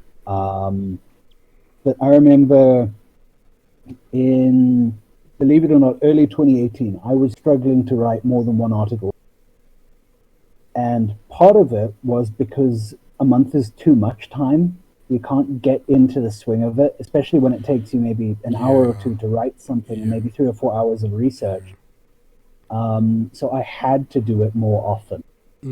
Obviously, a lot more time goes into editing, or rather into an animatic or a full animation that goes on for 10, 15, 20 minutes. You know, if that's the case, once a month, I completely understand. like streamer Soviet Womble, he doesn't pay attention to his YouTube. There you go. Because he's streaming all the time. But it takes a lot of time and effort. And when Soviet does manage to put out a video, there is tons of editing in there. That is a whole week's worth of recording that has been edited down, 20 minutes. Any animation that's in there is usually 60 frames a second. It takes a long time. And not everyone seems to understand that. No, I wish more creators openly talked about how long it takes to do this stuff. To do something, yeah. It takes a while. Some videos take a long while to edit or shoot or even to research. This one video that I'm working on has been in production for ever, like for maybe like half a year. And all I have is like a finished script, and I have like a draft of a audio recording. And just sometimes it's not even about time, it's more about like the mental energy or like the mental capacity, because like especially if you have a daytime job as well. The energy, that's a big one. But once you get into the swing of things, it's much easier. But getting into it, like procrastinating on starting, is a big issue sometimes. But once you actually start, then you realize, okay, it's not you can do it. Well, you just need to. That's why sometimes you need to do often. Otherwise, there is so no that you stay swing sharp. and Yeah, regular you stay pace. sharp. Yeah, and consistent. Otherwise, you finish your project, you're done, and you're like, cool. My next deadline is 2 months from now. I'm gonna do nothing. And then you don't do anything for a month and a half, and now it's 2 weeks to the deadline. You're like, oh shit, I have to do this. So obviously, there's a pattern that you have to find, and it's different depending on what you're doing and how you do it. But it's going to change. As far as algorithms it's going to change for person to person and niche to niche, and whether the algorithm changes and what like platforms do to you. Well, if you take like he's a streamer. I'm not sure if you guys know Giraffe Monster. He's known for doing long hour streams. He goes like, I think the shortest he had was 8 hours. He tries to push for 24. I think the longest he did was 72 hours stream, I think. How do you live? That's crazy. I would die. No, but he takes like a break after that. But it depends. If you can go for 72 hours straight, then it definitely depends. But algorithms, person to person, I would never do that. Yeah, algorithms like regularity, and so do most audiences. Obviously, you get some creators who put out amazing videos or streams that are several hours long. Their videos are highly edited, a lot of effort and research goes into it, and they upload maybe 3 or 4 times a year. But when they do, their viewers are there waiting for them. Obviously, then it's quality versus quantity. But that's another thing, actually, that we didn't mention is quality and quantity. Doing something more often and still putting out same quality, if not better. Yeah. It also works both ways. Like the more stuff you put out, the more quality becomes over time because you're learning. No, you do definitely learn it. But it also depends what type of content you're making. Like you're making a podcast, you can put out more quantity. But if you're making animation, quantity is just not in the equation. Like you have to focus on actually making it and making it good in the first place. So it kind of works both ways. Like how much quality versus how much quantity varies. Like from platform, from niche, from person to person. Everybody kind of has to figure out for themselves with what they're doing how to allocate that, and that's the tough part, because you got to figure out for yourself exactly how to do it. But you can learn. There's plenty of like tutorials and things you can. No, there's definitely a lot of that out there. The resources, there's no shortage of availability. No, definitely not. Yeah. But I don't know how we got into this topic. We were supposed to talk about Fandom is awesome and what you got coming for us. Yeah, because Fandom is awesome is the last thing, and then we're done. All right. Oh, I think Mr. Ziff Diffie should ask the question this time because he's been so gosh darn quiet. I was about to ask, is it for you okay over there? You still alive? Yeah. What question am I supposed to ask? Who is Fandom is awesome?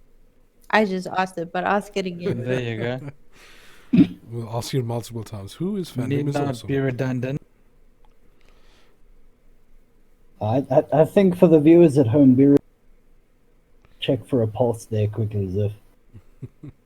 I'm here. You can still hear me. I think He's awake.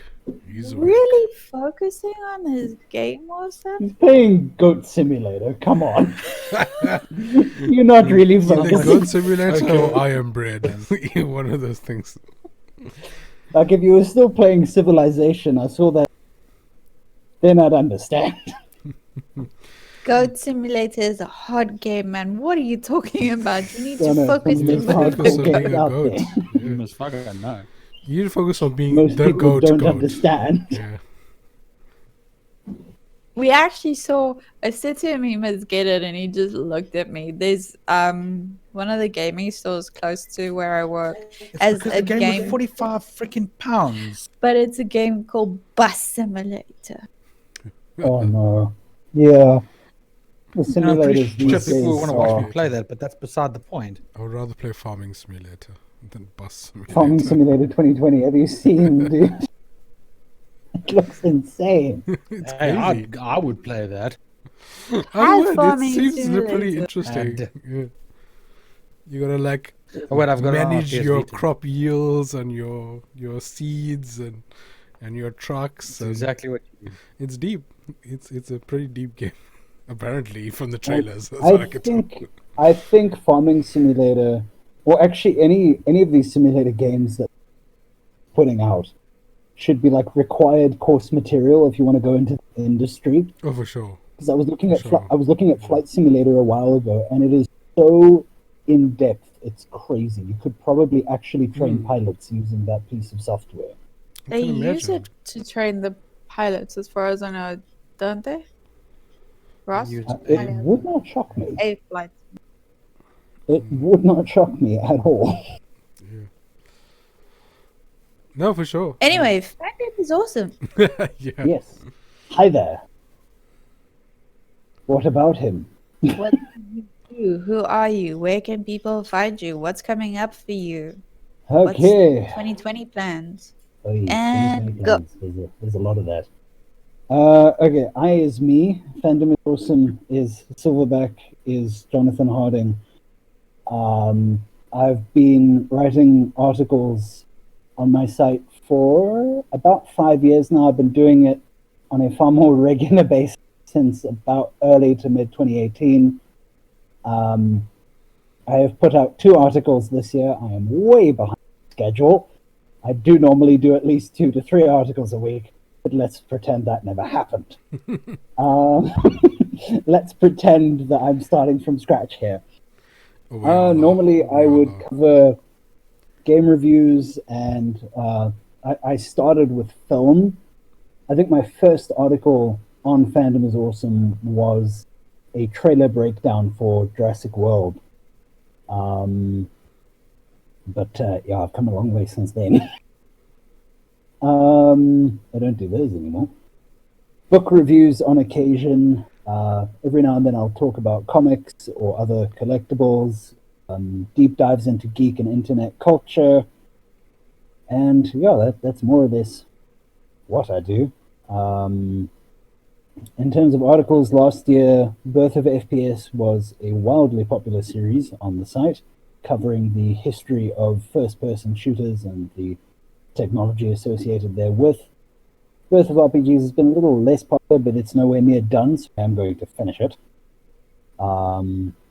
Currently, that series is like teetering in the early 90s. I think the last article there was about Elder Scrolls Arena. So still got a long way to go on that front. This year, the big focus is literature. So I've started with Pulp Fiction, not the movie, although I'll probably get to that at some point. But yeah, at some point I will be digging into iconic authors, their works, the impacts that they had.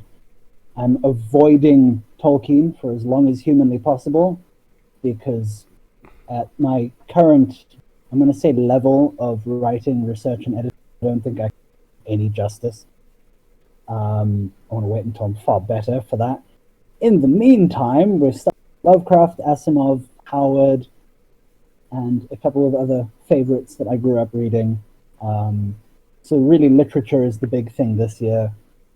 In terms of events, I'm hoping to make it to lots of book launches and obviously all the conventions. I'm staying away from Comic X this year. I don't care how many times they send me an invite. Obviously we discussed this earlier, Geek Fest, Ikon, Rush and the Rand Show. I'm probably gonna do at least a day of that. I don't think I'll cover it though. Depends on how that goes. Obviously Comic-Con Cape Town and Comic-Con Africa, and any other events that manage to crop up throughout the year if they seem good in any which way. I'm losing words here. Do you have any yeah, aspirations to write a novel? I do. I have had that for years. Yeah. Okay. I'm going to go way back. In high school, I think I was in maybe grade 8, where we had to do a book review, and I chose Journey to the Center of the Earth by Jules Verne. I had first read it maybe a year or so prior, so I went and read it again because I loved the hell out of it. Did the book report, and right at the end of the book report, to write a short story using the themes and ideas that we had discussed in the book report. And my English teacher took that story. She loved it so much that she framed it and she kept it in her classroom through till I matriculated. I eventually went and visited that school years later, and she was like, "Jonathan, I've still got your book report on the wall." On the wall. That's so cool. On the wall. When I first found out that she'd framed it, I was like, "Okay, I've clearly done something here. I've done something right with this story." So what I used to do was I would write short stories over the weekend, and then whenever she was on playground duty during break, I would take my book to her and she would read the story and she would give feedback. I later discovered I was very shit at writing stories. But I was fantastic at writing about other stuff. Right. I do still write stories in my free time for myself and for friends and whatnot, and I do still submit story ideas to publishers and whatnot. There is something in the works, which I can't say too much about at the moment. We'll see where it goes.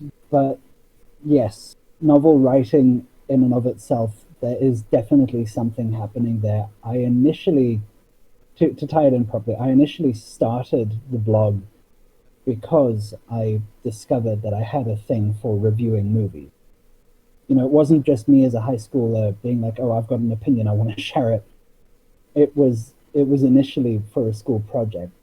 Just after that one, we were encouraged to start a blog over the holidays. And that was when I wrote that piece about Jurassic World's trailer. Still don't know how I managed to get like 500-600 words out of a 2-minute trailer, but anyway. One can. And yeah, that's where we started. In terms of where I'm going, and what kind of genre happening. Would you be writing for? I'm a tentatively put it at fantasy. I don't want to call it urban fantasy.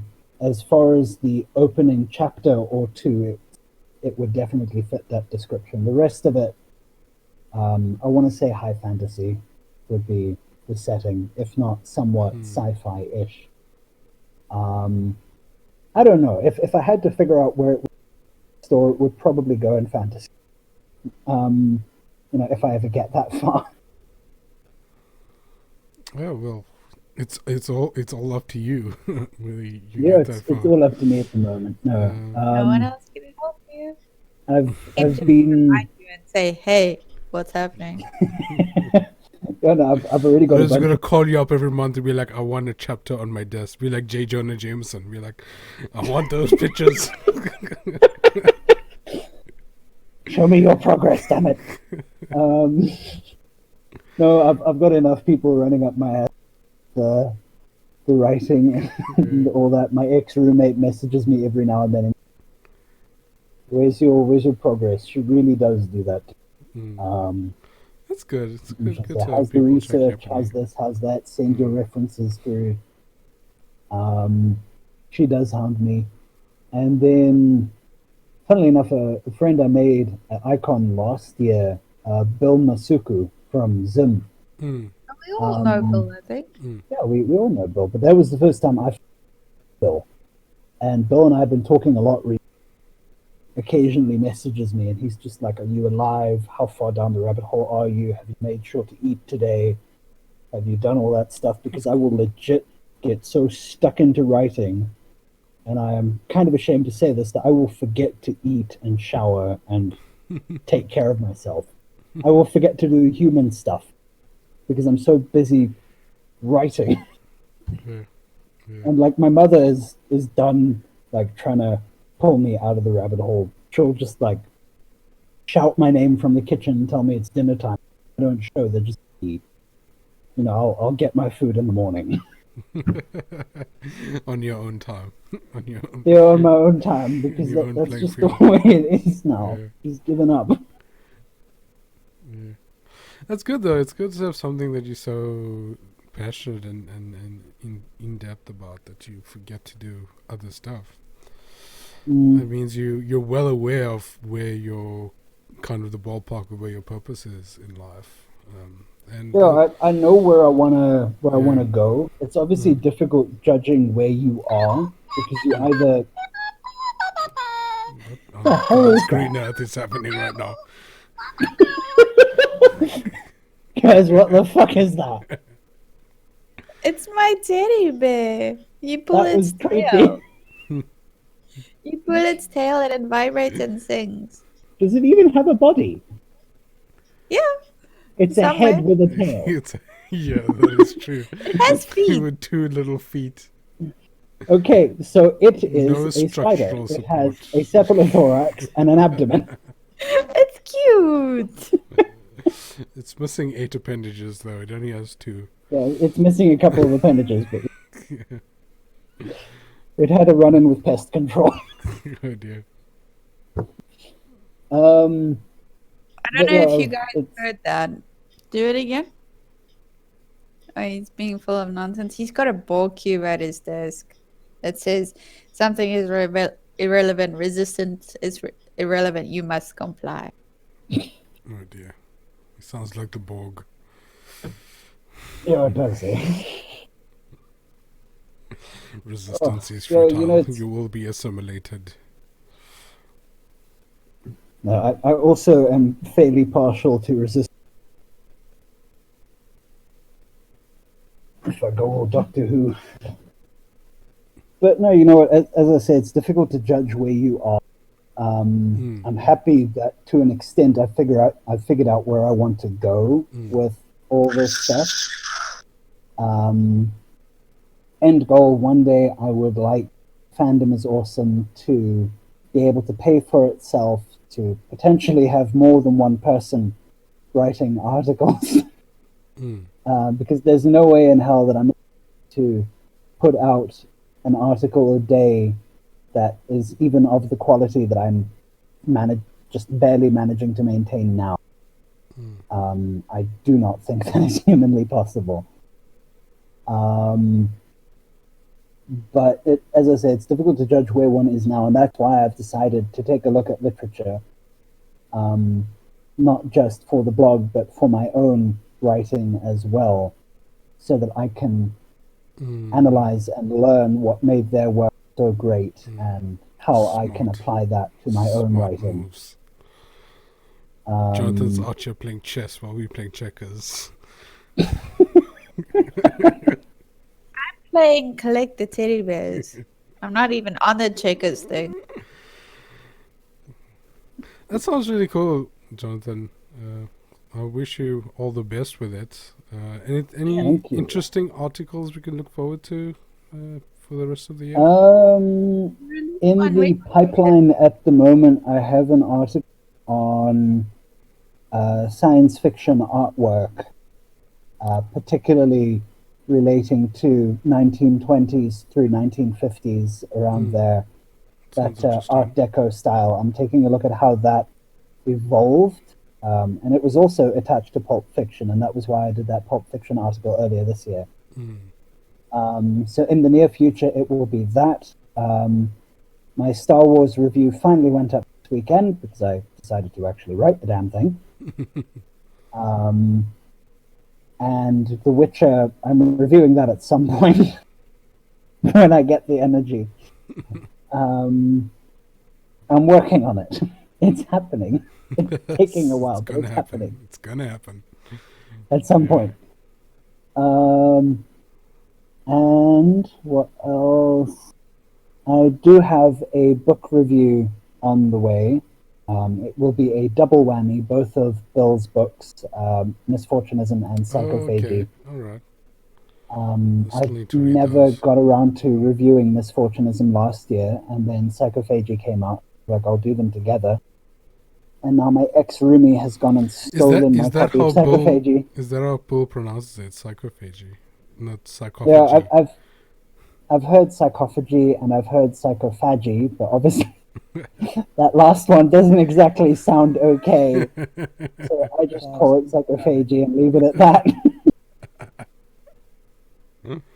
Sounds way too phallic. Exactly. So I'm just gonna call it that and leave it there. But yeah, I wanted to review them at once, and then just before I could get into reading the second book, my ex-roomie stole my copy and has yet to give it back. So I'm waiting on that. Unexpected. And I don't know if I'm actually allowed to say this, but I'm going to say it anyway. Bill can chew me out for it later. He has just sent me Captain South Africa Volume 1. I believe this will be for the graphic novel. Now, I don't know when it comes out. I've got no idea what the timeline is. I've asked him. He hasn't answered yet. But that will happen at some point in the future. There will be a review for that as Captain South Africa is cool. I've read the first issue. Yeah, I've been enjoying it. Yeah. In terms of the near future, it will be that, The Witcher, science fiction artwork, and then I'm probably, being that I'm reading Asimov at the moment, I'll probably take a look at Foundation and do an article on that trilogy. I'm specifically avoiding all the spin-off books because that's a whole lot of other stuff that I have to do. Also, at some point, once you're done naming your list, where can people find you? Yes, I'll get to that in a sec. And then, because there is a Dune, burn through that entire series of books as well. So that's going to happen at some point. In terms of where people can find me, do you guys have a thing against links in your stream chat? Or Nope. No. Okay, cool. It'll be on the VOD and the audio on demand. Cool. Yeah. So I will just quickly hop into the stream chat and drop it there. I've got my only site, which is fandomisawesome.wordpress.com, and I'm on When are all you getting your social own media. domain? I would like When to, Domain but the issue is, expensive in your at the country. moment, the ad revenue that I out of it would not yet pay for the subscription. And I don't currently earn enough to pay for that over and above all the other stuff that I regularly pay for at the moment. That's what Ziv was saying. He said when he can afford to. I don't know if you guys can hear him quite. When I can afford to do that, I will do that.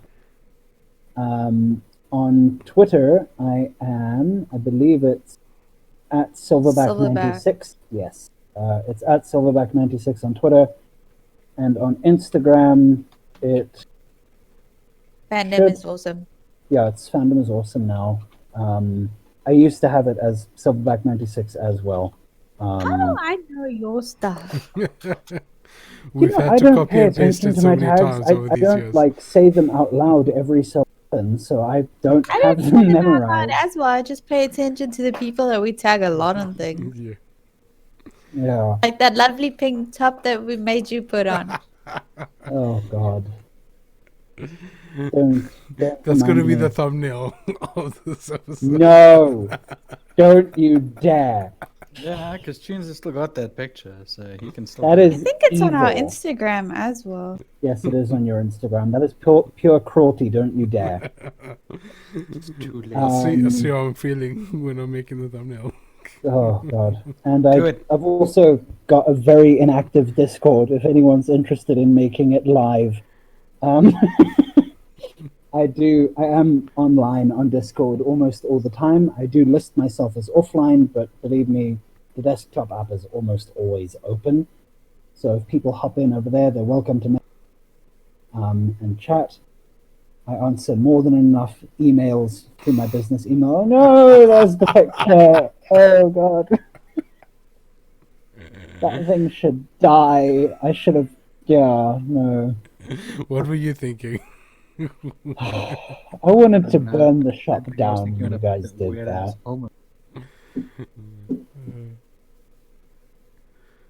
Yes, there's the helmet. The hat, what is that? And the multicolored beard, I think it was pink at the time, wasn't it? Yeah, there's There's Giannis's too hat. small of a hat. Should have bought it.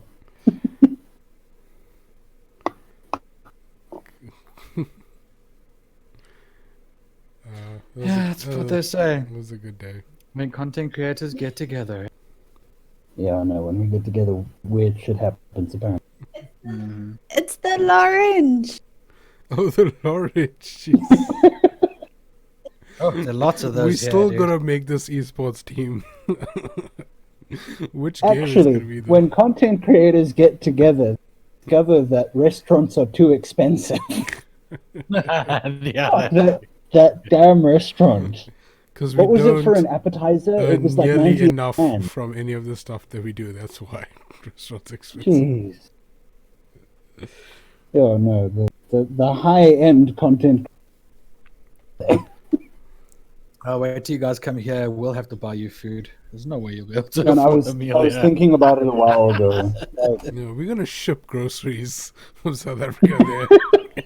No, we can afford it. We No, can the afford it. groceries are fine. It's when you Yeah, go out. Oh God. basically, when Jonas and I get there, we're gonna have set budgets, and like we're gonna have to scrounge for every cent. Yeah. You pretty much are going to every single. No, but we'll I'll tell you help. now, every single P is going to be used for something. Trust. Yeah. You can get Um, games for 99 pence. If you know it. It's literally £1. Yeah. 19 rand.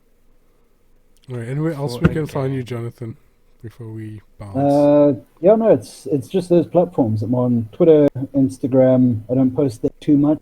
I am planning on various posts for Insta in future. Hopefully, more interaction over there. Twitter, like I try to post more than once or twice a day, or rather tweet. And Yeah, I've got a Facebook page, but it's dead.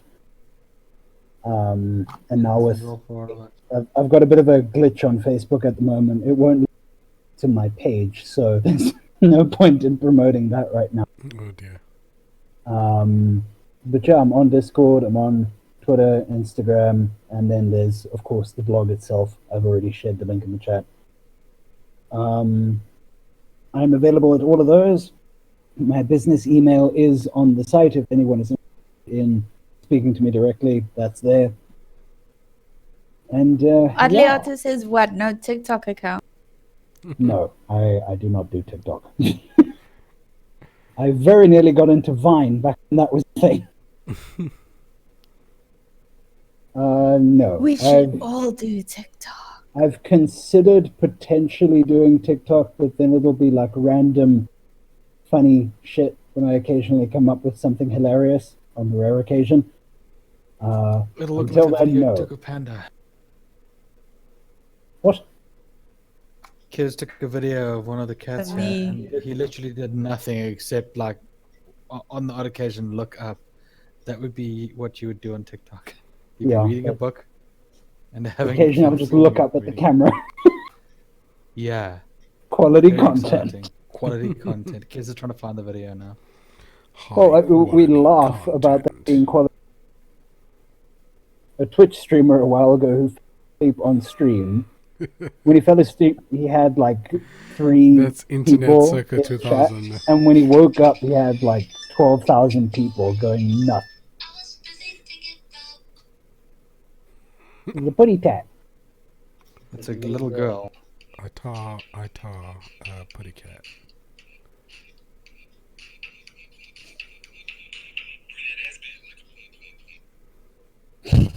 Like I said, the cat didn't move at all through the entire video. that Riveting would be entertainment. Jonathan right there. Yeah, that's me. Just typing. Endlessly typing. Such an exciting TikTok video. Oof. That is my TikTok content right there, and that's why I'm not doing it. But yeah, that's all the social medias. That's me. That's the blog, the thing. That words have gone. I'm sorry, I haven't had feeling like an. Thank you for joining us on such short notice. We do appreciate it. Otherwise, it would have just been the 3 of us. No, it was a pleasure. Had fun.